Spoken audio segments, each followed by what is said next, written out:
मला अतिशय अभिमान आहे की या ठाणे जिल्ह्याचा जो नावलौकिक आहे, जो आपण उभा केलेला आहे, तो आपण इंच इंच वाढवत आहात, उंच उंच वाढवत आहात।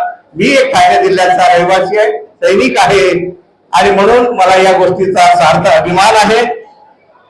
मी आपल्याला सांगू इच्छितो की या ठाणे जिल्ह्याची समता सैनिक दलाची परिस्थिती, आम्ही ज्यावेळेला रसायनीला विभागीय मेळावा घेण्यात आला होता, त्यावेळेला जी आमची फजिती झाली, आदरणीय BS गायकवाड गुरुजी त्यावेळेला स्टेजवरून उतरू पाहत होते। सैनिक आमचे त्यावेळेला कमी होते, 4 सैनिक होते, आणि कमांड देणारे जे काही आमचे त्यावेळेचे अधिकारी होते, त्यांची परिस्थिती बघितल्यानंतर सगळे हसत होते। आणि मग त्यावेळेला आदरणीय भंडारे साहेबांनी सांगितलं की गुरुजी तुम्ही आता खाली उतरू शकत नाही, जे काही आहे ते आता जगाला बघू द्या सगळ्यांना। कोकण विभागाचा 5ही जिल्ह्याचा तो मेळावा होता, आणि त्याच दिवशी आदरणीय BS गायकवाड गुरुजींनी संकल्प जाहीर केला की आता ठाणे जिल्हा हा असा गुळूमुळू राहणार नाही, तर ठाणे जिल्हा हा संपूर्ण भारतामधल्या, संपूर्ण महाराष्ट्रामधल्या सगळ्या जिल्ह्यांपेक्षा, नव्हे प्रदेशापेक्षाही प्रभावी होईल, अशा प्रकारचा संकल्प गुरुजी। आणि आपल्या सगळ्यांना सांगत असताना मला अतिशय अभिमान वाटते की ज्या वेळेला चैत्यभूमीला समता सैनिक दलाचा अधिवेशन झालं, त्या अधिवेशनामध्ये ड्रिल झाली। त्या ड्रिल मध्ये मी स्वतः होतो। आम्ही सर्वांनीच गुरुजींनी आदेश दिला की प्रत्येकाने ड्रेस शिवायचा आहे। मग आमचे MP गायकवाड होते, मी होतो, आमचे काटे साहेब होते, सगळ्यांनी युनिफॉर्म शिवला। आणि सगळ्यांनी ज्या वेळेला प्रॅक्टिस केली, तर त्यावेळेला मुंबई प्रदेशपेक्षा जास्त संख्येने आम्ही जास्त होतो, ते आम्हाला बक्षीस आम्हाला ठाणे जिल्ह्याला मिळालं। आणि गुणात्मक ज्यावेळेला ड्रिल झाली, त्यावेळेला ड्रिल मध्ये सुद्धा पहिला क्रमांक ठाणे जिल्ह्याचा आला, मुंबई प्रदेशचा आला नाही। आणि हा सार्थ जो काही त्यांनी इतिहास घडवलेला आहे, तो आदरणीय BS गायकवाड गुरुजींच्या नेतृत्वाखाली घडलेला आहे, आणि तो आपल्याला पुढे आणि पुढेच न्यायचा आहे। आपण रेजिमेंटची संख्या कधीच पार केलेली आहे। मागच्या वेळेला सांगण्यात आलं होतं की 1200 सैनिक आहेत। आताच आम्ही नुकता जेव्हा डाटा घेतला, त्यावेळेला आमच्या निदर्शनास असं आलं की आपले 2000 सैनिक आहेत, परंतु सक्रिय सैनिक ज्यांचं रेकॉर्डवरती रुद्रीकरण झालेलं आहे, अशी संख्या 1060 आहे। आपल्याला ती संख्या वाढवायची आहे। रेजिमेंटचा अर्थ आहे की आपल्याला राज्याचा दर्जा हवा आहे। रेजिमेंटचे आपल्या इथे बसलेले आहेत GOC आदरणीय UG बोराडे साहेब, आम्हाला तो दर्जा ठाणे जिल्ह्याला द्यायचा आहे, मिळून द्यायचा आहे। त्यासाठी आपल्या सगळ्यांना आपल्याला प्रयत्न करावे लागणार आहेत। मी आपल्या सगळ्यांना विनंती करतो की महिलांसाठी एकदा टाळ्या वाजूया। पुरुषांपेक्षा महिलांची संख्या जास्त आहे, आणि आपल्याला पुरुष आणि महिला महाउपासिका मिळत आहे। आंबेडकरांनी महिलांना ही संधी दिली। आताच आदरणीय भंडारे साहेब सांगत होते, बघा या महिलांनी संधीचं सोनं केलं। युनिफॉर्म शिवणाऱ्या, ड्रेस शिवणाऱ्या, आणि इन करून बिलकुल युनिफॉर्म मध्ये साड्या घालणाऱ्या तर आहेत, परंतु ह्या सगळ्या अधिकारी जेव्हा बघितल्या, त्यावेळेला अंतःकरण भरून येतं, आणि शौर्य असं वाटतं की आमच्या भगिनी खऱ्या अर्थाने ताई साहेबांच्या परीक्षेमध्ये फर्स्ट क्लास मध्ये पास झालेले आहेत। त्यांच्यासाठी आपण अभिनंदन करूया। मी आता माझ्या विषयाला सुरुवात करतो। विषय असा आहे, समाज जोडो अभियानच्या अंतर्गत आदरणीय डॉक्टर भीमराव यशवंतराव आंबेडकर साहेबांनी सांगितलेलं आहे की आज आपला प्रजासत्ताक दिन आहे। आज खऱ्या अर्थानं संविधान या देशामध्ये लागू झालेलं आहे। या गोष्टीला आज 76 वर्ष झालेली आहेत, अमृत महोत्सव आहे। आणि या 76 वर्षामध्ये संविधान लागू होऊन या 76 वर्षामध्ये या अमृत महोत्सवामध्ये आम्ही कुठे आहोत, हा फार मोठा गहन प्रश्न आहे। आदरणीय ऍडव्होकेट SK भंडारे साहेब यांनी यावरती पुस्तक लिहिलेलं आहे की आम्ही कुठे आहोत, या अमृत महोत्सवी वर्षामध्ये आम्ही कुठे आहोत। तर ही फार मोठी चिंतेची बाब आहे, त्याच्यावर आपण बोलणारच आहोत, परंतु हे चिंतनाची बाब आहे, आणि ही आपल्याला कृती करण्याची गरज आहे। या संविधानाची अंमलबजावणी करण्यासाठी आज आपल्याला कल्पना आहे, आज 26 जानेवारीच्या दिवशी ध्वजारोहण करत असताना संपूर्ण देशामध्ये या RSS आणि हिंदूवादी विचारसरणीने एक कार्यक्रम सुरू केलेला आहे, हळदी कुंकवाचा। हळदी कुंकवाचा कार्यक्रम प्रत्येक जागी केला जातो। हळदी कुंकाचा आणि संविधानाचा काहीतरी कुठेतरी काही संबंध आहे का? तर आपल्या सगळ्यांना कल्पना आहे की डॉक्टर बाबासाहेब आंबेडकरांनी 2 वर्ष 11 महिने आणि 17 दिवस अतिशय परिश्रम करून त्यांनी जगामधलं सगळ्यात मोठं संविधान या भारत देशाला दिलेलं आहे, जे आजच्या दिवशी 26 जानेवारी 1950 ला लागू झालेलं आहे. जगामधलं सगळ्यात विशाल असं हे संविधान आहे, जगामधलं एक सगळ्यात आदर्श असं संविधान आहे. जगामधले सगळे लोकशाही राष्ट्र आजही कुठलीही समस्या आली असता डॉक्टर बाबासाहेब आंबेडकरांनी लिहिलेलं संविधान रेफर करतात आणि त्याच्यातून त्याचा सोल्युशन काढतात. अशा प्रकारचं हे संविधान असताना आज संविधानासोबत डॉक्टर बाबासाहेब आंबेडकरांची प्रतिमा ठेवल्या जात नाही, तर आज ते हळदी कुंकवाचा कार्यक्रम केला जातो. ही जी काही विसंगती चाललेली आहे, हे जाणीवपूर्वक जी काही आहे हे आपल्याला थांबवलं पाहिजे, हे आपल्याला थोपवलं पाहिजे. आणि हे जे अभियान आहे हे अभियान आपल्याला संविधान समर्थक समाज जोडो अभियान हे प्रत्येक कार्यक्रमामध्ये राबवायचं आहे, असा आदेश आदरणीय डॉक्टर भीमराव आंबेडकर साहेबांच्या मार्गदर्शनाखाली आदरणीय ॲडव्होकेट एस के भंडारे साहेबांच्या सहीनिशी देशातल्या 25 राज्यांना, महाराष्ट्राच्या सर्व जिल्ह्यांना, सर्व तालुक्यांना, सर्व शाखांना कळवण्यात आलेलं आहे. याचा अर्थ असा आहे की याच्या पुढे कुठलेही मेळावे असू द्या, यापुढे कुठल्याही परिषदा असू द्या, कुठलेही संमेलन असू द्या, कुठलंही प्रशिक्षण शिबिर असू द्या, जे जे काही म्हणून कार्यक्रम होतील या वर्षामध्ये, या सगळे कार्यक्रम हे संविधान समर्थक समाज जोडो अभियान या अभियाना अंतर्गत होतील.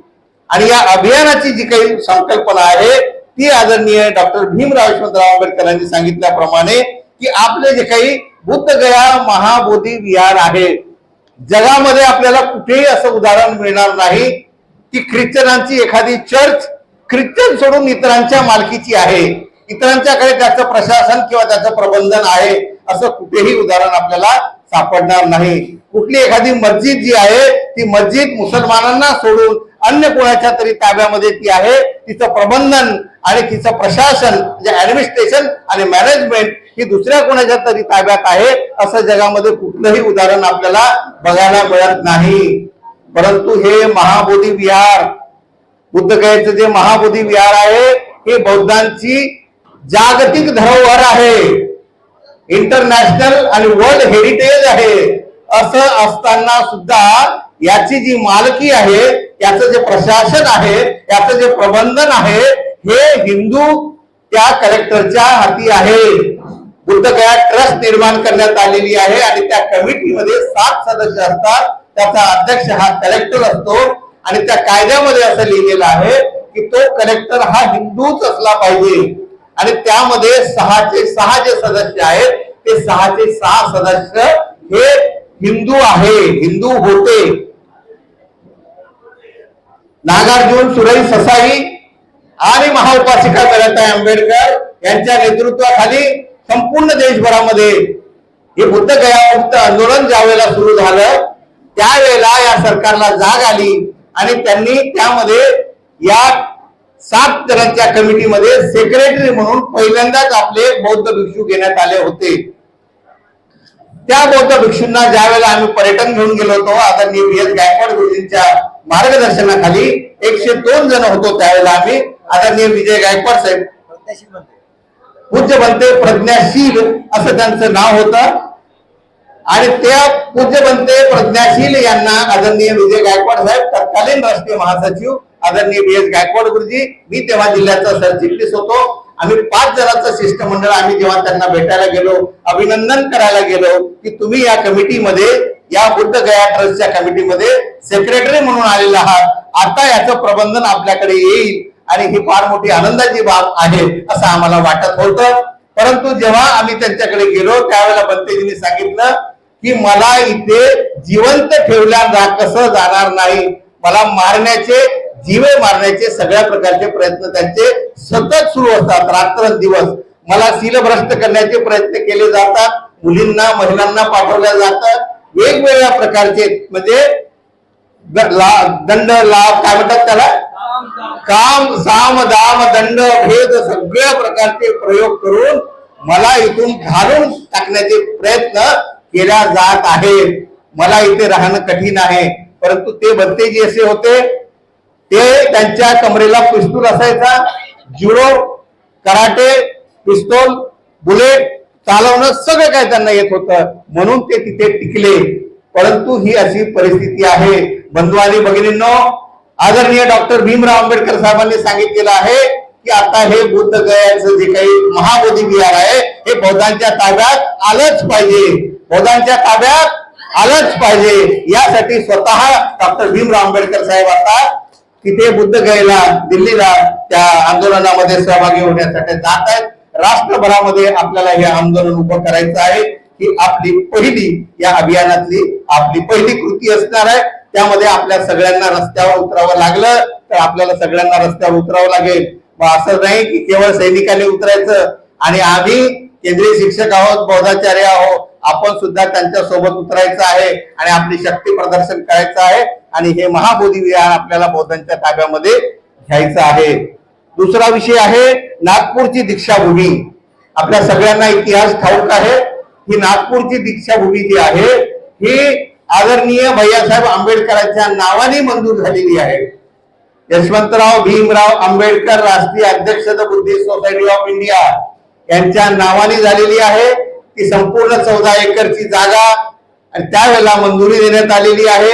आणि त्यानंतर आमचे जे काही रासू गवई साहेबांचे त्यावेळेला सभापती होते, त्यांनी आपल्या अधिकाराचा वापर करून आदरणीय भैयासाहेबांना गुमराह करून त्यांना सांगितलं तुमची तब्येत ठीक नसते साहेब, तुम्हाला भैयासाहेब प्रत्येक वेळेला नागपूरला येण्याचा त्रास कशाला हवाय, आपण असं करूया, एक आपण बांधकाम समिती निर्माण करूया. भैयासाहेब हे अतिशय सज्जन आणि अतिशय सोजवळ व्यक्तिमत्व होते. त्यांनी विश्वास ठेवला. हे धूर्त कोल्हे आपल्याला फसवत आहेत हे त्यांच्या लक्षात आलं नाही. त्यांनी होकार दिला आणि बांधकाम समितीच्या नावाखाली जी कमिटी निर्माण केल्या गेली ती कमिटी तिथे मालक होऊन बसलेली आहे. आणि हे सगळे जे काही सगळे आहेत हे सगळे एकमेकांचे नातेवाईक गोतेवाईक आहेत. त्यांनी पुढे चालून असं केलं की प्रत्येक धम्मचक्र प्रवर्तन दिनाच्या कार्यक्रमाला बीजेपी आणि RSS चे जे कोणी सत्ताधारी आहेत त्या मंत्र्यांना बोलवायचं, त्यांच्याकडून दरवर्षी कोटी रुपये जे काही आहेत, 5 कोटी आहेत, 6 कोटी आहेत, 4 कोटी आहेत, असं अनुदान मिळवायचं आणि ते पैशाचा अपहार करायचा. अशा पद्धतीने त्यांनी कामकाज सुरू केलेलं आहे. आता आदरणीय डॉक्टर भीमराव यशवंतराव आंबेडकर साहेबांनी संकल्प सोडलेला आहे की नागपूरची दीक्षाभूमी ही बुद्धिस्ट सोसायटी ऑफ इंडियाची आहे, ती बांधकाम समितीकडे असता कामा नये आणि ती आपल्याला पुन्हा मिळवायची आहे. आणि त्यासाठी आपलं आंदोलन सुरू केलेलं आहे. नागपूरची जी काही आपली कमिटी आहे, आदरणीय भंडारे साहेबांनी नागपूर जिल्ह्याचे 4 भाग केलेले आहेत. नागपूर पूर्व, नागपूर पश्चिम, नागपूर महानगर आणि असे 4 जिल्ह्याच्या माध्यमातून, 4 महिला जिल्ह्या माध्यमातून, पुरुष जिल्ह्याच्या माध्यमातून अतिशय प्रभावीपणे आंदोलन आता आपण बघितलंय. तिथे त्यांनी वाहनतळ निर्माण करण्याचा जो प्रयत्न केलेला होता, तिथली जी काही दीक्षाभूमीची जागा आहे ती त्यांनी अशा प्रकारे या RSS वाल्यांना हे करण्यासाठी दिलेली होती. ते सगळा डाव हाणून पाडलेला आहे.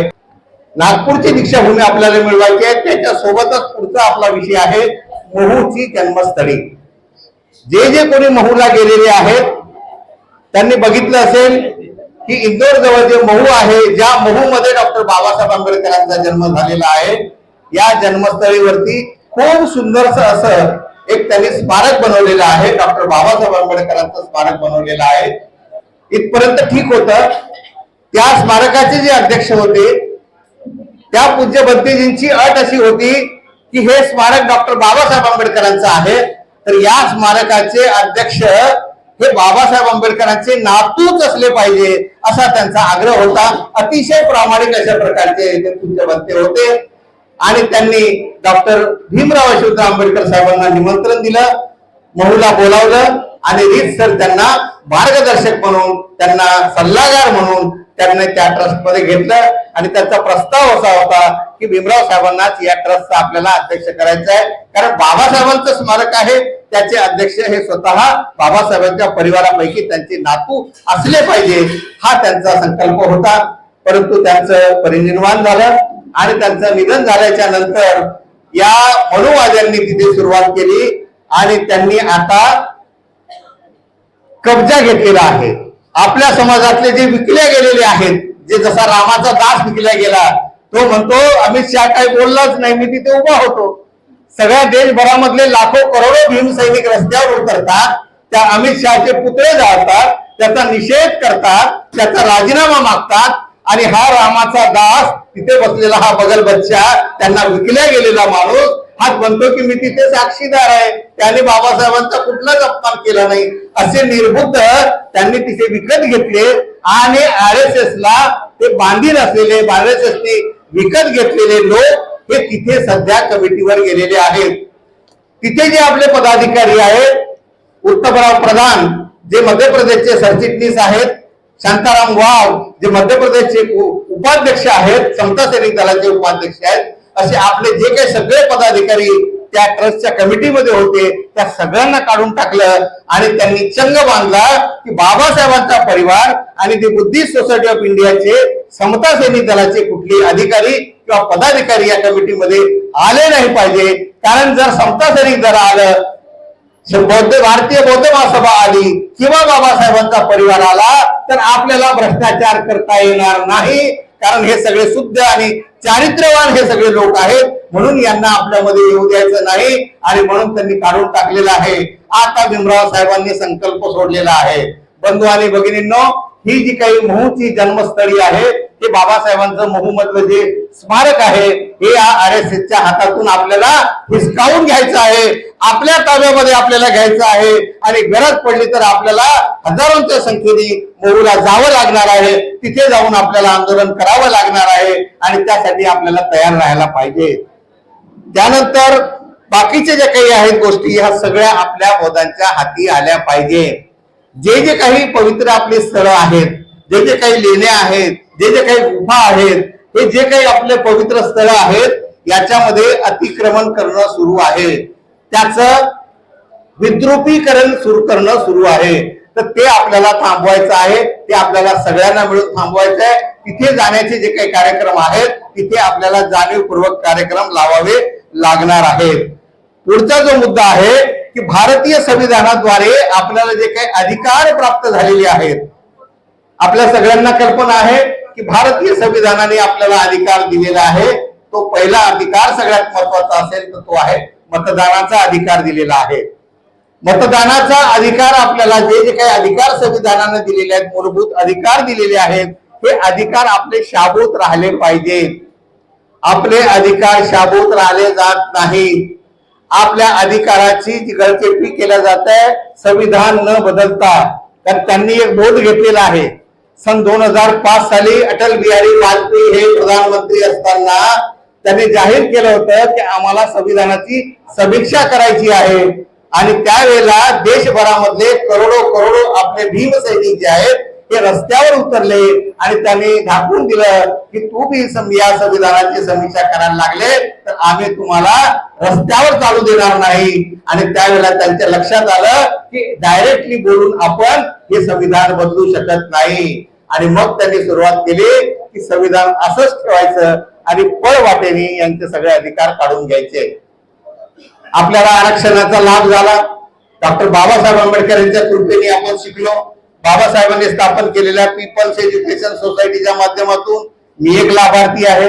माझ्यासारखे हजारो लाखो विद्यार्थी मिलिंद कॉलेज मधून, आंबेडकर आर्ट्स कॉलेज मधून, आंबेडकर सायन्स कॉलेज मधून, आंबेडकर आर्ट्स आणि कॉमर्स मधून, आंबेडकर लॉ कॉलेज मधून, औरंगाबाद मधून शिकले. इथे मुंबईला Siddharth college, arts college, commerce college, law college यामधून शिकले आणि ते जे काही विद्यार्थी त्यामधून शिकले ते समाजामध्ये समाज कार्य करायला लागले. डॉक्टर बाबासाहेब आंबेडकरांचं जे काही कार्य आहे, जे काही चळवळी आहे, त्या विविध चळवळीमध्ये ते कार्य करायला लागले.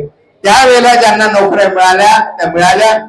इंदिरा गांधीने नंतर ज्यावेळेला 1975 ला आणीबाणी सुरू झाली, रिझर्वेशनचा बॅकलॉग काढला आणि बॅकलॉग काढल्यानंतर आपल्या बऱ्याचशा लोकांना नोकऱ्या मिळाल्या आणि आपले लोक जेव्हा अधिकारी पदावर गेले, बाबासाहेबांनी सांगितल्याप्रमाणे शासनकर्ती जमात झाले. कोणी IAS झाले, कोणी IPS झाले, कोणी ICS झाले, कोणी IFS झाले, मोठमोठे क्लास 1 क्लास 2 अधिकारी झाले आणि मग यांच्या पोटात दुखायला लागलं आणि पोटात दुखायच्या नंतर यांनी सुरुवात केली. सुरुवात आहे 1990 ला सुरुवात झालेली आहे. बंधू आणि भगिनींनो, झिरो बजेट योजना यांनी सुरू केली. आपल्याला कल्पना नाही, यांनी 1990 ला आणली झिरो बजेट योजना. म्हणजे जिथे 20,000 होते तिथे 2,000 केले, तिथे 100 होते तिथे 10 माणसं ठेवले, बाकीच्यांना सुट्टी दिली. रिटायर झाल्यानंतर त्याच्या जागेवर भरती नाही, नवीन रिक्रुटमेंट बंद केली. झिरो बजेट योजना यांनी सुरू केली. नंतर लगेच 1991 साली यांनी नरसिंहम समिती नेमली आणि या नरसिंहम कमिटीने जी काही सुरुवात केली त्याचं पहिलं धोरण होतं खा ऊ जा. मराठीमध्ये त्याला खा ऊ जा म्हणतात. खाजगीकरण, उदारीकरण आणि जागतिकीकरण. यांनी हे उदारीकरण आणि खाजगीकरण आणि जागतिकीकरणच्या नावाखाली सगळं खाजगीकरण सुरू केलं. ज्या काही सरकारी कंपन्या आहेत त्या विकायला काढल्या, रिक्रुटमेंट बंद केली, आमच्या लोकांना नोकऱ्या देण्या बंद केल्या. खाजगी क्षेत्रामध्ये कुठल्याही प्रकारचं आरक्षण नाही, कुठल्याही प्रकारचं रोस्टर नाही, कुठल्याही प्रकारची तुमची नेमणूक नाही. अशा पद्धतीनं जागतिकीकरणाच्या नावाखाली त्यांनी इंग्रजीमध्ये त्याला LPG असं म्हणतात, म्हणजे लिबरलायझेशन, प्रायव्हेटायझेशन आणि ग्लोबलायझेशन, गोंडस अशी नावं दिली. LPG आणि खाऊजा याच्या माध्यमातून त्यांनी आपलं जे काही सरकारी नोकऱ्या होत्या त्या सगळ्या सरकारी नोकऱ्या बंद केलेल्या आहेत आणि यांनी खाजगीकरणाच्या नावाखाली सगळे जे काही आरक्षण आहे ते विकून टाकलं. जवळजवळ 26 कंपन्या त्यांनी विकून टाकल्या आणि त्यांचं खाजगीकरण केलं. त्यानंतर उदारीकरणाच्या नावाखाली त्यांनी आउटसोर्सिंग सुरू केलेलं आहे. आपल्याला कल्पना असेल, आउटसोर्सिंग नावाची संकल्पना आणली म्हणजे बाहेरून भरती केल्या जाते आणि जे काही कामगार आहेत त्यांना कुठल्याही प्रकारचा प्रॉव्हिडंट फंड, त्यांना कुठल्याही प्रकारची ग्रॅच्युइटी काहीही मिळत नाही. तात्पुरत्या स्वरूपाचं त्यांचं जे काही आहे आउटसोर्सिंगच्या त्याला बहिस्त्रोत असं म्हणतात, बाहेरून त्यांनी भरती करायला सुरुवात केलेली आहे. आणि त्याच्यानंतर त्यांनी उदारीकरणाच्या नावाखाली विदेशातून ज्या कंपन्या मागितल्या त्यामध्ये कुठल्याही प्रकारचं रिझर्वेशन, आरक्षणाची तरतूद त्यामध्ये नाही आहे. अशा प्रकारे त्यांनी आरक्षण संपवण्याचा हा पूर्ण घाट यशस्वीपणे त्यांनी घातलेला आहे. आपल्या नोकऱ्या त्यांनी घालवलेल्या आहेत. त्याच्यानंतर आहे जागतिकीकरणाच्या नावाखाली त्यांनी आपली जी काही गुंतवणूक आहे, जागतिक जे काही इंटरनॅशनल कंपन्या आहेत, मल्टीनॅशनल कंपन्या आहेत, त्यांना आणून इथे व्यवसाय सुरू करायला दिलेत आणि आपल्या लोकांना त्यामध्ये कुठल्याही प्रकारचं आरक्षण किंवा काही मिळत नाही. त्यानंतर त्यांनी 1 जानेवारी 2015 साली जे नियोजन आयोग होतं, आपल्या सगळ्यांना कल्पना असेल की डॉक्टर बाबासाहेब आंबेडकरांनी सांगितलं होतं की मी पहिला कायदेमंत्री आहे या देशाचा, परंतु माझी खरी इच्छा आहे की मला या देशाचं या नियोजन आयोगाचं म्हणजे प्लॅनिंग कमिशनचं मला मंत्री व्हायचं आहे. देशाचं नियोजन करण्याचं माझा अधिकार पाहिजे होते. तर या नियोजन आयोगावरती, प्लॅनिंग कमिशन वरती त्यांनी 1 जानेवारी 2015 हे त्यांनी बरखास्त करून टाकलेलं आहे. ज्या या नियोजन कमिशनच्या माध्यमातून 5 वर्षाचं पंचवार्षिक योजना होत होती, वार्षिक योजना होत होत्या, त्या पंचवार्षिक योजना आता बंद झालेल्या आहेत. त्यामध्ये करोडो रुपयाची जी काही तरतूद शेड्यूल कास्ट साठी, शेड्यूल ट्राईब साठी, अनुसूचित जाती जमाती आणि इतर जे काही मागासवर्गीय आहेत त्यांच्यासाठी करण्यात येत होती, ती सगळी काही जी आहे नियोजनपूर्वक त्यांनी बंद करून टाकलेली आहे. त्याच्या जागी त्यांनी आणला NITI Aayog, NITI, planning commission गेलं, NITI Aayog, national institute for transforming India, Bharat बदल रहा है, अशा प्रकारचं नाव दिलं. आणि आता योजना काय येतात की जे हिंदू मंदिरामध्ये पुजारी आहेत त्यांना दरमहा 10,000 रुपये स्टायपेंड देण्यात येणार आहे.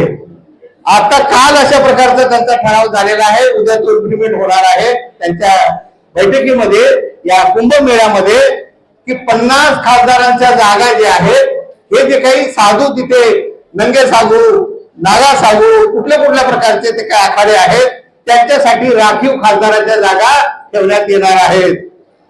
त्यांनी अशा प्रकारचं प्रावधान केलं की जे काही ब्राह्मण आहेत त्यांच्यासाठी 10% आरक्षण आपल्या कुठल्याही घटनेला बदल न करता त्यांनी लागू केलेलं आहे. त्याच्यामध्ये सगळे जे काही ब्राह्मण समाजाचे आहेत या सर्वांना त्यामध्ये त्यांनी सामावून घेतलेलं आहे. युनिव्हर्सिटी ग्रँट कमिशन आपल्या सगळ्यांना कल्पना आहे. आपले लोक जे आहेत उच्च शिक्षण घेत होते, प्रोफेसर होत होते, युनिव्हर्सिटीमध्ये प्राध्यापक होत होते. डॉक्टर सुखदेव थोरात सारखे विद्वान या युनिव्हर्सिटी ग्रँट कमिशनचे म्हणजे विद्यापीठ अनुदान आयोगाचे अध्यक्ष होते.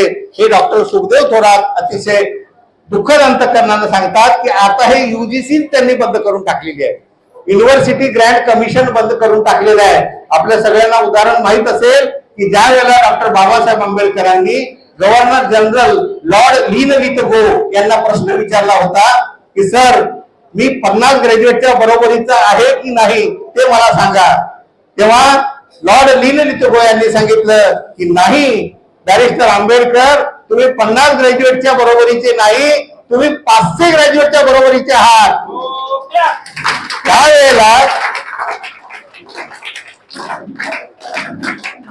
त्यावेळेला डॉक्टर बाबासाहेब आंबेडकरांनी सांगितलं की सर, जर असं खरं असेल तर माझे जे काही मुलं आहेत, माझ्या ज्या काही मुली आहेत, जे काही विद्यार्थी आहेत, विद्यार्थिनी आहेत, यांना सुद्धा माझ्यासारखं उच्च शिक्षित करायचं आहे. मला त्यांना सुद्धा बॅरिस्टर आणि डॉक्टरेट करायचं आहे. त्यासाठी मला ग्रँटची आवश्यकता आहे. आणि त्यांनी ताबडतोब बाबासाहेबांनी अशा प्रकारचा युक्तिवाद केल्यानंतर त्या गव्हर्नर जनरलनी ताबडतोब 16 जणांना स्कॉलरशिप दिली आणि बाबासाहेबांनी 16 विद्यार्थ्यांना फॉरेनला शिकवलं. जे म्हणतात ना, जे शिकले त्यांनी सहकार्य केलं नाही, त्या 16 जणांच्या विषयी म्हटलं जातं. बाबासाहेबांना अभिप्रेत होतं की हे 16 जण उच्च शिक्षण घेऊन विलायतेमधून परत आल्याच्या नंतर माझ्यासारखंच या समाजासाठी सेवा करतील. परंतु त्यातले 1-2 जण जर सोडले, बॅरिस्टर राजाभाऊ खोब्रागडे आणि मून साहेब, हे 2 जर सोडले तर बहुतेक सगळे जण जे आहेत हे स्वार्थी निघाले आणि त्यांनी स्वतःचा फक्त आपल्या परिवाराचा जे काही आहे तो स्वार्थ साधलेला आहे. आणि म्हणून अशा प्रकारचे उच्च शिक्षित होण्याची आता संधी बंद होत चाललेली आहे. युनिव्हर्सिटी ग्रँट कमिशन बंद केलेलं आहे. आता त्यांनी काय सुरू केलेलं आहे की आता त्याच्या जागी त्यांनी आणलेलं आहे हिरा कमिशन, HEERA हिरा आणलेला आहे, higher education empowerment regulation agency. University grant commission बंद केलं, हिरा सुरू केलं. त्यांचा अतिशय त्यांचा हेतू, कुटील असा डाव त्यांचा असा आहे की आपली मुलं शिकली नाही पाहिजे, आपली मुलं डॉक्टरेट नाही झाली पाहिजे, आपली मुलं बॅरिस्टर नाही झाली पाहिजे, उच्च शिक्षित नाही झाले पाहिजे, मोठ्या पदावर नाही गेले पाहिजे. यासाठी त्यांनी आपल्या पायामध्ये दोरखंड बांधण्याचा हे कामकाज त्यांनी चालवलेलं आहे. आणि त्याच्यानंतर UPSC जी आहे, डॉक्टर बाबासाहेब आंबेडकर सांगत असत की आपण जाऊन भिंतीवर लिहा की मला शासनकर्ती जमात बनायचं आहे, मला कलेक्टर व्हायचं आहे, मला कमिशनर व्हायचं आहे, मला DC आणि DM व्हायचं आहे, डिस्ट्रिक्ट मॅजिस्ट्रेट व्हायचं आहे. आपापल्या भिंतीवर जाऊन लिहा.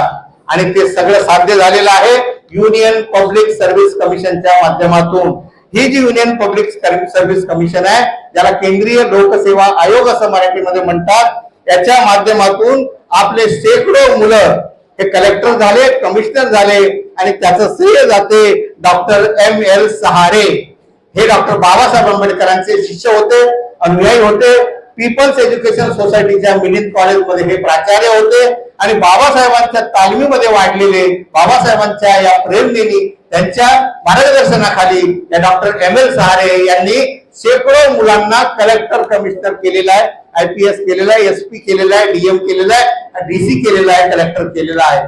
आणि त्या काळामध्ये कुठलाही 1 रुपया सुद्धा नाही. अट आता एवढीच असायची की तुम्ही बाबासाहेबांना ओळखता का, बाबासाहेबांचे उपकार तुम्ही जाणता का, एवढं फक्त ते टेस्ट घ्यायचे. आता आमच्या छातीवर आहे, आम्ही खातो त्या भाकरीवर बाबासाहेबांची सही आहे रे, ते मात्र टेस्ट करायचे. आम्ही घेतो त्या श्वासावर बाबासाहेबांची सही आहे रे, हे ते टेस्ट करायचे. तुम्ही बाबासाहेबांना ओळखता का, बाबासाहेबांना जाणता का, बाबासाहेबांचे उपकार तुम्हाला आठवतात का, अशा प्रकारची टेस्ट म्हटले मी घेत असेल. आता त्यांनी काय सुरू केलेलं आहे, भाई भतीचा वाद सुरू झालेला आहे. आणि त्यांनी रोस्टर पद्धती जी आहे ती 13 पॉईंटची रोस्टर पद्धती होती, आता ती 200 पॉईंट रोस्टर पद्धती आणलेली आहे. आणि लॅटरल त्यांनी पॉलिसी सुरू केलेली आहे. बघा, इंग्रजी शब्द असे काही आहेत की आपल्याला काहीच कळत नाही. लॅटरल पॉलिसी आणलेली आहे, त्याच्या माध्यमातून आता UPSC ची परीक्षा देण्याची काहीही गरज नाही. डायरेक्टली जे काही प्रायव्हेट कंपन्यांचे जे CEO आहेत, चीफ एक्झिक्युटिव्ह ऑफिसर आहेत, त्यांची डायरेक्ट रिक्रुटमेंट केली जाऊ शकते. कालच आम्ही, आताच गुरुजींनी सांगितल्याप्रमाणे, आम्ही काल जेव्हा श्रीलंका पर्यटन पूर्ण करून चेन्नईवरून मुंबईला येत होतो, त्यावेळेला आमच्या सोबत एक मिस्टर संजय खंडारे साहेब यांची भेट झाली. हे भंडारे साहेबांना सांगत होते की साहेब, आमच्या चेन्नईमध्ये जी कलेक्टर आहे, तो कलेक्टर आहे तो UPSC पास नाही आहे, तो लॅटरल मधून आलेला आहे, गुजरात मधून आलेला आहे, गुजराती आहे. आणि तो एका कंपनीमध्ये CEO होता. तो ना डॉक्टरेट आहे, ना बॅरिस्टर आहे, ना UPSC आहे. आपण म्हणतो ना IAS स्टँडर्ड, IAS नाही आहे, IPS नाही, ICS नाही, IFS नाही, वगैरे वगैरे काहीही नाही. तर तो कुठून आलाय, लॅटरल पॉलिसी मधून आलेला आहे. त्यांनी बॅकडोर एंट्री सुरू केलेली आहे. मागच्या दारातून त्यांनी प्रवेश द्यायला सुरुवात केलेला आहे. त्यातला एक नमुना काल आम्हाला या चेन्नईमध्ये माहीत पडला. तर हे लोक जे आहेत हे सेक्रेटरी पदावर गेलेले आहेत, हे IPS आणि IAS च्या पदावर जाऊन बसलेले आहेत आणि हे आता हे देश चालवत आहेत. आणि त्यांना काय करायचं आहे? पुन्हा मनोवाद सुरू करायचा आहे. बाबासाहेबांनी जाळलेली मनुस्मृती पुन्हा या देशामध्ये लागू करायची आहे. त्यासाठी आपल्याला सतर्क राहणं अत्यंत गरजेचं आहे.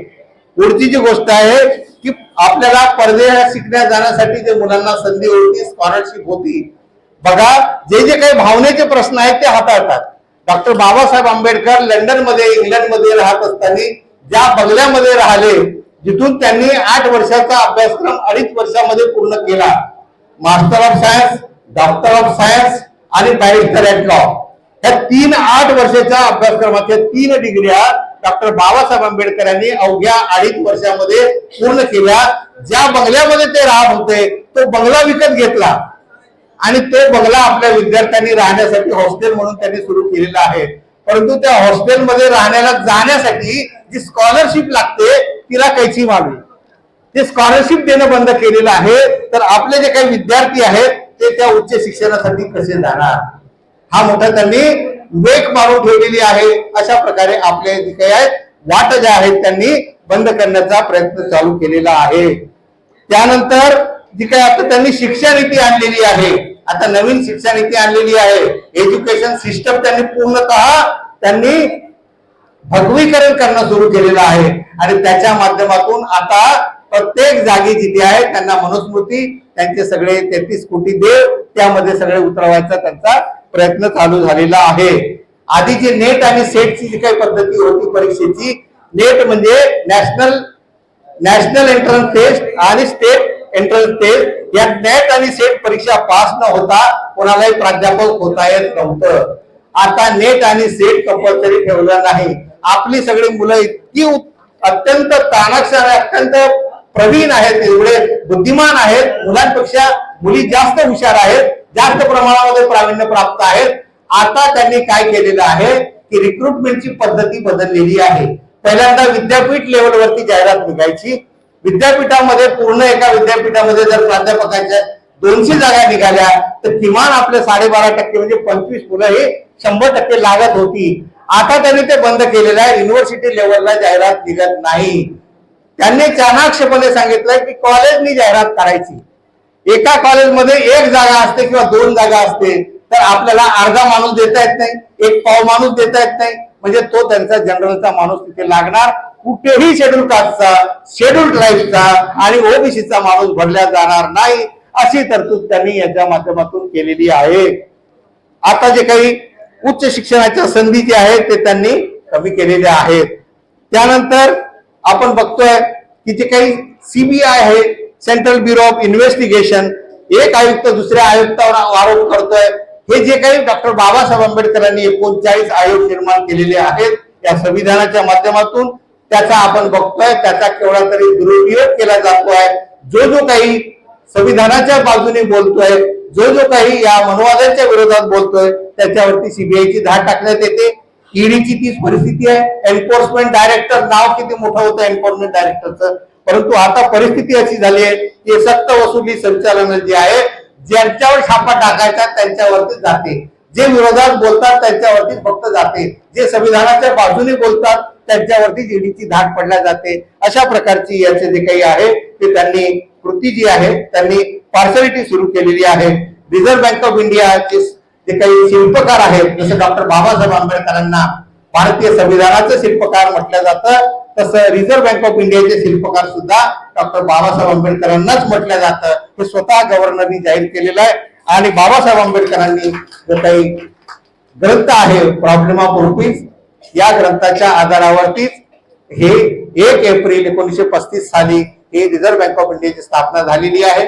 आज रिझर्व्ह बँक ऑफ इंडियाची बाबासाहेबांची जी काही संकल्पना होती त्यावेळेला मांडलेली स्थापनेच्या वेळेला ती राहिलेली नाही. आता 1,76,000 करोड रुपयाचा जो रिझर्व्ह फंड आहे तो यांनी आता इलेक्शन फंड साठी वापरायला सुरुवात केलेली आहे. आणि हे आमदार विकत घेण्यासाठी, खासदार विकत घेण्यासाठी, माणसं फोडण्यासाठी रिझर्व्ह बँकेचा जो फंड असतो, जो देशावर आलेल्या आपत्तीसाठी तो रिझर्व्ह फंड करण्यात आलं, 1,76,000 करोड रुपये त्यामधून काढले गेलेले आहेत. आज अशी परिस्थिती आहे. IITचं नाव आपल्या सगळ्यांना कल्पना आहे. संविधानाच्या माध्यमातून जे काही इंडियन इन्स्टिट्यूट ऑफ टेक्नॉलॉजी निर्माण करण्यात आलेली आहे, या टेक्नॉलॉजीच्या माध्यमातून आता खाजगीकरण करणं सुरू केलेलं आहे. सगळे संशोधन जे आहे आपल्या IITच्या माध्यमातून केल्या जातात आणि या पद्धतीचं रिलायन्स नावाचा जो अंबानीची कंपनी आहे ती जन्माला आली नाही त्याच्या आधी त्याला 1,000 करोड रुपयाची ग्रँट सरकारने मंजूर केलेली आहे.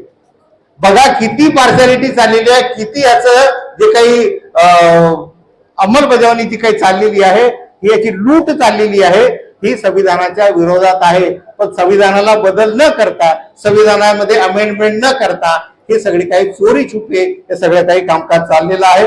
सर्वोच्च न्यायालयामध्ये आपण बघितलेलं आहे कॉलेजियमच्या माध्यमातून केवळ 25 घराणे जे आहेत, या 25 घराण्यातले तिथे न्यायाधीश बसलेले आहेत.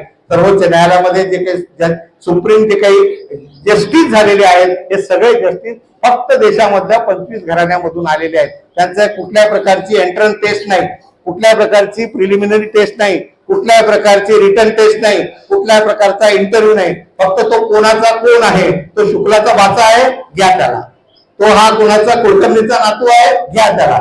अशा पद्धतीचा फक्त कोणाचा कोण आहे याच्यावरून अशा प्रकारची त्याला कॉलेजियम मेथड असं म्हणतात. या कॉलेजियम सिस्टमच्या माध्यमातून सध्या या सुप्रीम कोर्टामध्ये भरती सुरू आहे आणि हे सगळे न्यायाधीश, आपला एक न्यायाधीश तिथे जाऊन बसलाय, त्यांनी थोडस वेगळं मतांतर मांडलेलं आहे. आपल्यासाठी त्यांनी जे काही आता निर्णय दिलेला आहे की शेड्यूल कास्ट मध्ये सुद्धा आपल्याला वर्गीकरण करायला पाहिजे.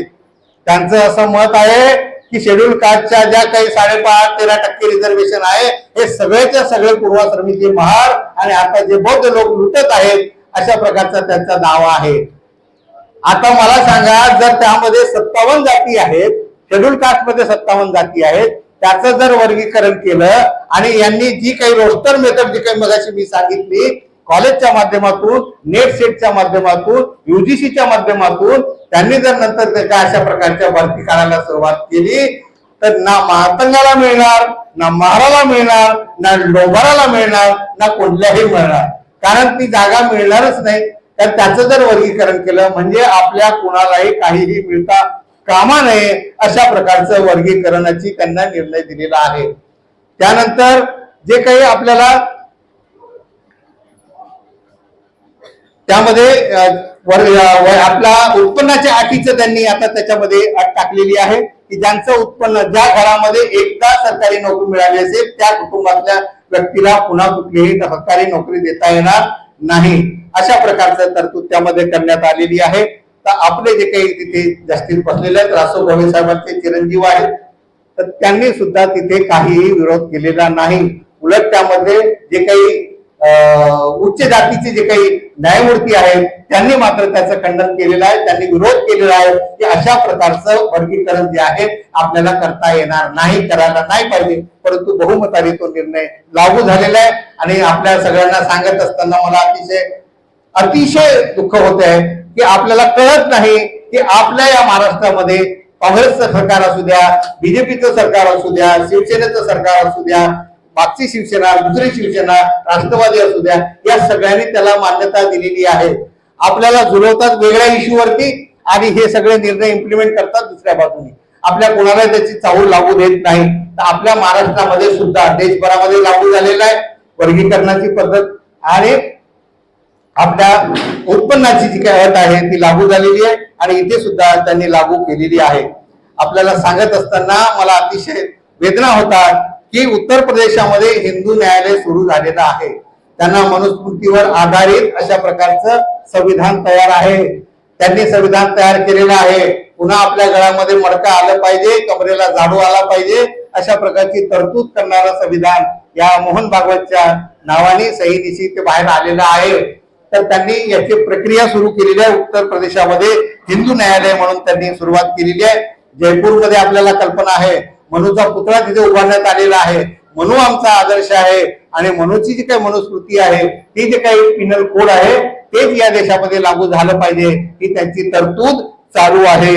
आणि आपल्याला सांगत असताना ही जी काही सुषमा स्वराज होती, तिच्याकडे परराष्ट्र धोरण मंत्री होती, त्यावेळेला तिने सांगितलं होतं की आमच्या देशाचा, भारताचा जो काही ग्रंथ आहे तो गीता आहे, भगवद्गीता. त्यावेळेला आपले सर्व देशामधले जे काही आंबेडकर अनुयायी आहेत ते रस्त्यावर आले आणि त्यांनी जोरदार तिचा निषेध केला. त्यावेळेला स्वतः प्रधानमंत्री नरेंद्र मोदीजी यांना येऊन जाहीर करावं लागलं की या देशामधला आपला राष्ट्रीय ग्रंथ जो आहे हा भारतीय संविधान आहे, भगवद्गीता नाही, हे त्यांना येऊन जाहीर करावं लागलं. तेव्हा आपले जे काही अनुयायी बाबासाहेबांचे, तेव्हा ते शांत झाले आणि अशा प्रकारे या देशाचा राष्ट्रीय ग्रंथ आहे. हा राष्ट्रीय ग्रंथ त्यांनी आता त्याला न बदलवता त्यांनी सुरुवात केलेली आहे की आपल्याला संविधानाची आपल्याला अमेंडमेंट करण्याच्या भानगडीत न पडता 405चा त्यांनी नारा दिला होता, त्यामध्ये ते यशस्वी झाले नाही आणि मग त्यांनी आता सुरुवात केली की ती संविधान तसंच राहू द्या, त्याचे जेवढे काही आर्टिकल्स आहेत ते तसेच राहू द्या आणि बॅकडोअरने आपल्याला जे जे काही करायचं आहे ते त्यांनी करणं सुरू केलेलं आहे. आणि म्हणून आपल्याला कल्पना आहे की या देशामध्ये जवळजवळ 9 राज्यांमध्ये त्यांनी धर्मांतर विरोधी कायदा सुरू केलेला आहे. गुजरात असेल, तामिळनाडू असेल, अनेक राज्यांमध्ये त्यांनी हे सुरू केलेलं आहे धर्मांतर बंदी कायदा. डॉक्टर बाबासाहेब आंबेडकरांनी संविधानामध्ये सांगितलंय कलम 25 मध्ये की तुम्हाला जो पाहिजे त्या धर्माचं तुम्ही पालन करू शकता, अनुपालन करू शकता, परंतु त्यांनी आता धर्मांतरावर बंदी. आणि कारण काय सांगतात की लव जिहाद सुरू झालेला आहे. आमच्या मुली मुसलमानाचे मुलं पळवत आहेत आणि लव जिहाद त्यांनी सुरू केलेला आहे आणि म्हणून आम्ही धर्मांतर विरोधी कायदा आणत आहोत. वास्तविकता अशी आहे की लव जिहाद वगैरे काही नाहीये. आता या देशामधले सगळे SC ST OBC हे पुन्हा स्वगृही पळत येत आहेत, घर वापसी करत आहेत.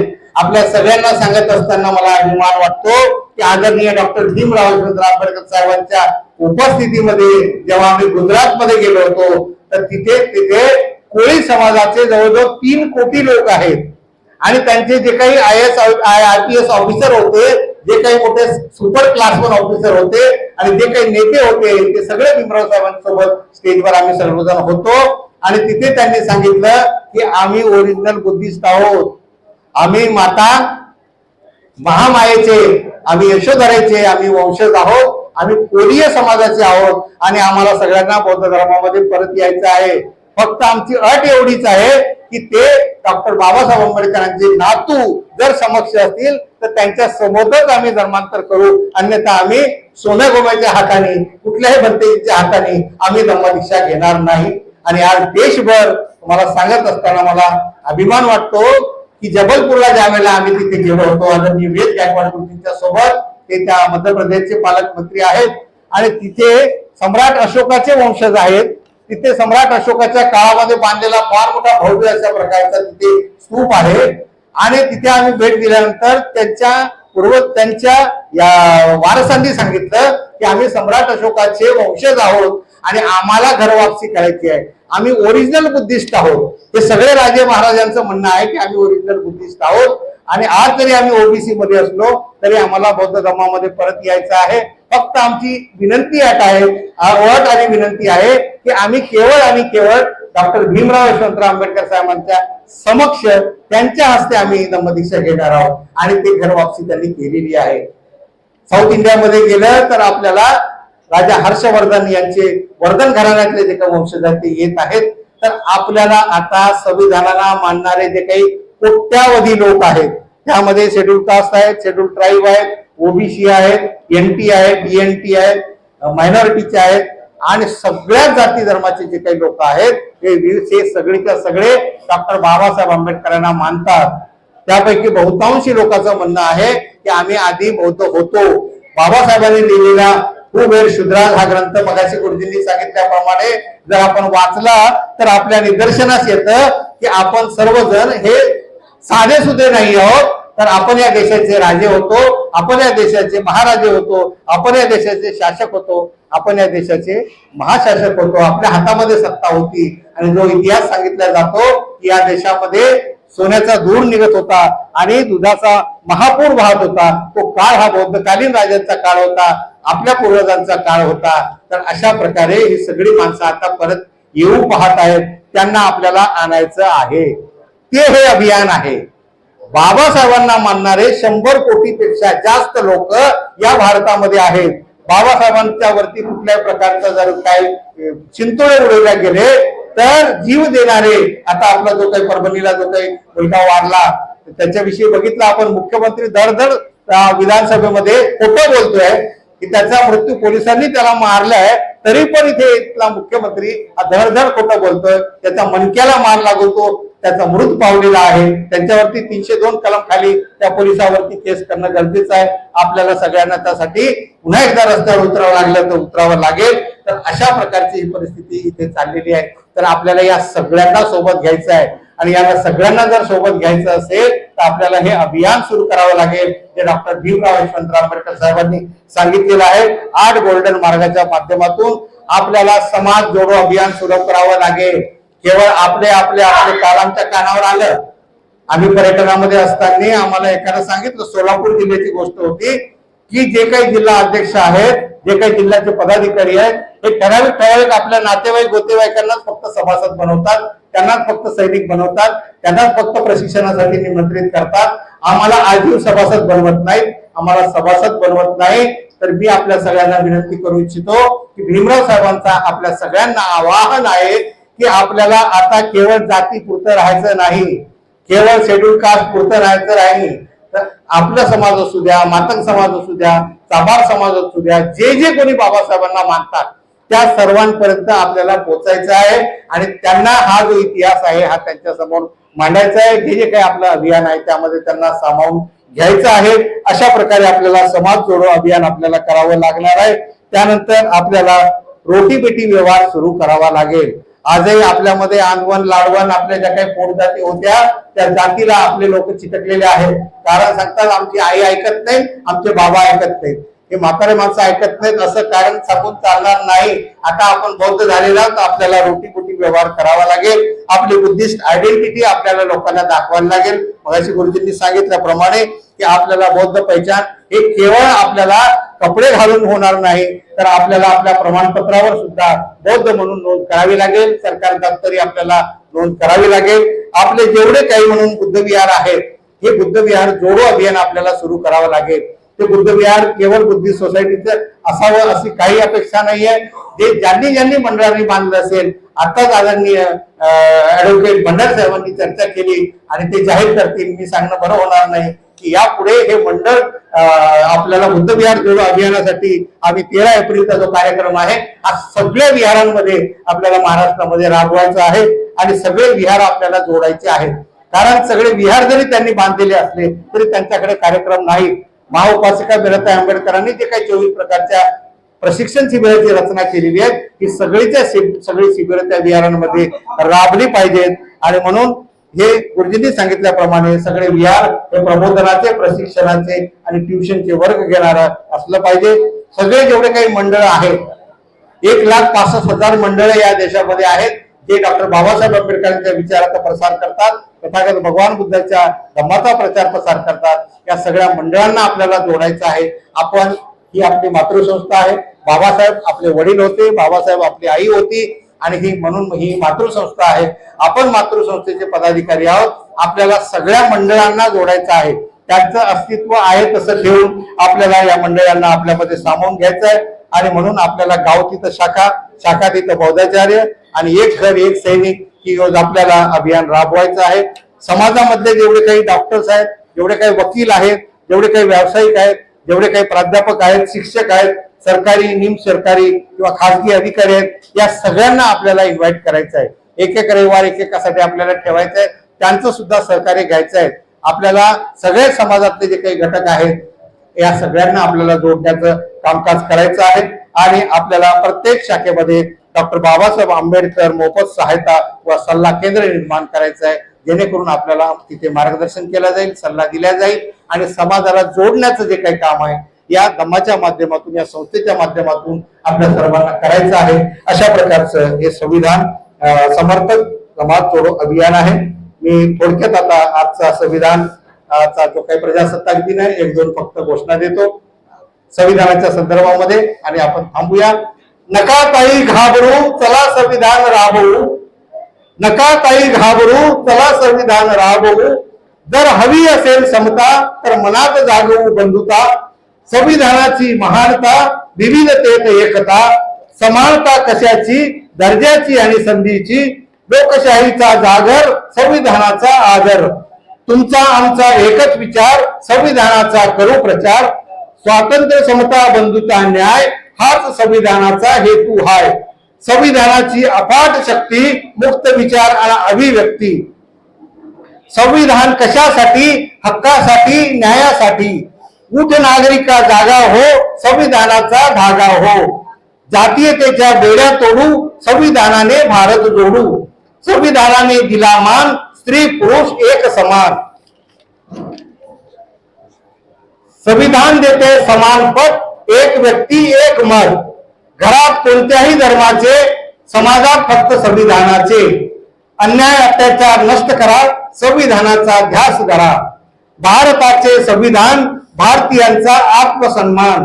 स्वातंत्र्य, समता, बंधुता, संविधान सांगते एकात्मता. वंचितांना देई उभारी, भारतीय संविधान लय भारी. लोकशाहीचे देते भान, भारताचे संविधान.